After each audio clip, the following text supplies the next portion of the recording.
مجھے ایک ذمہ دار شخص نے بتایا جو محافل کا انتظام و انصرام کرتا ہے کہ ہمارے ہاں ایک پیر صاحب تشریف لائے تو ہم نے ان کو کہا کہ آپ بر وقت تشریف لے آئیے گا، لیکن وہ دیر سے آئے تو ہم نے ان کو بڑا زور دیا کہ محراب کے پچھلے جانب سے جو عقبی دروازہ ہے اس سے آپ اندر تشریف لے آئیے تاکہ تقریر واز نعت جو بھی چل رہا ہے اور پھر اتنے لوگوں کا ہجوم ہے تو آپ گزریں گے تو وہ نہیں مانے۔ انہوں نے کہا نہیں میں تو ادھر سے آؤں گا، اور پھر وہ جو ہے وہ دروازے سے مین دروازے سے داخل ہوئے اور پھر لوگ کھڑے ہو گئے اور پھر نعرے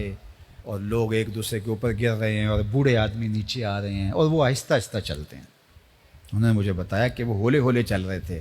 ہوتا نا کہ گنجائش مل گئی ہے اور لوگ ایک دوسرے کے اوپر گر رہے ہیں، کوئی بوڑھا آدمی ہے زخمی ہو جائے گا، اس کا تقدس مجروح ہوگا، لیکن وہ ہولے ہولے چل رہے تھے، وہ اس پروٹوکول کا لطف لے رہے تھے، اس پروٹوکول کا نشہ اٹھا رہے تھے۔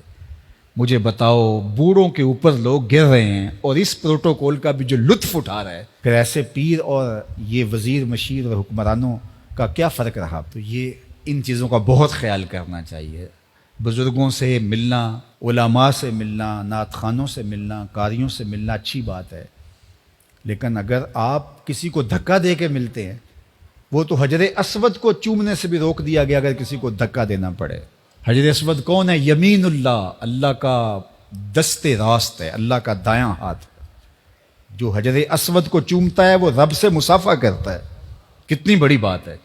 لیکن کہا کہ اگر رش ہے، کسی کو دھکا دیتے ہیں اور کسی کو تکلیف پہنچتی ہے تو آپ دور سے ہی اس کی طرف اشارہ کر کے جو ہے وہ استلام کر لیں، آپ رش میں نہ گھسیں۔ تو جب حجر اسود جو یمین اللہ ہے، حجر اسود کو چومنا رب سے مصافحہ کرنا ہے، تو کیا حیثیت بچتی ہے رضا ثاقب مصطفی کی، کیا حیثیت بنتی ہے قاری کی، نعت خواں کی اس کے مقابلے میں کہ آپ مسجد کا تقدس مجروح کر رہے ہیں اور پامال کر رہے ہوں، اور بوڑھے بزرگ روندے جا رہے ہوں، بچے روندے جا رہے ہوں، اور آپ آہستہ آہستہ چل رہے ہوں تاکہ پروٹوکول انجوائے کریں، یہ لطف لیں، کشید کریں مزہ۔ تو یہ بہت بری بات ہے۔ آپ اچھے مسلمان کے اچھے انسان بھی نہیں ہیں،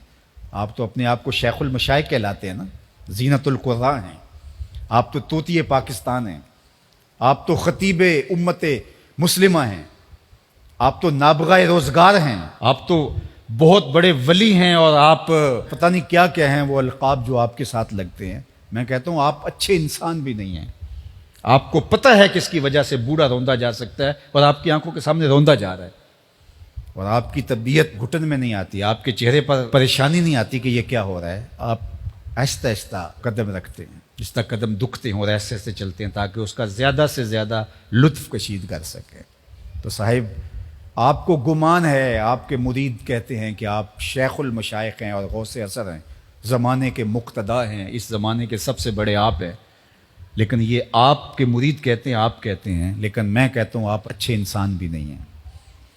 تو اس لیے ان چیزوں کا بہت لحاظ رکھنا ہے، یہ ہمارے دین کی اقدار ہیں اور ان کو ہمیں سمجھنے کی کوشش کرنی ہوگی۔ جو ہماری محافل کا سٹائل بن گیا ہے اور جو صورتحال بن گئی ہے، یہ خانہ زاد چیزیں ہیں، شریعت ان کی اجازت نہیں دیتی۔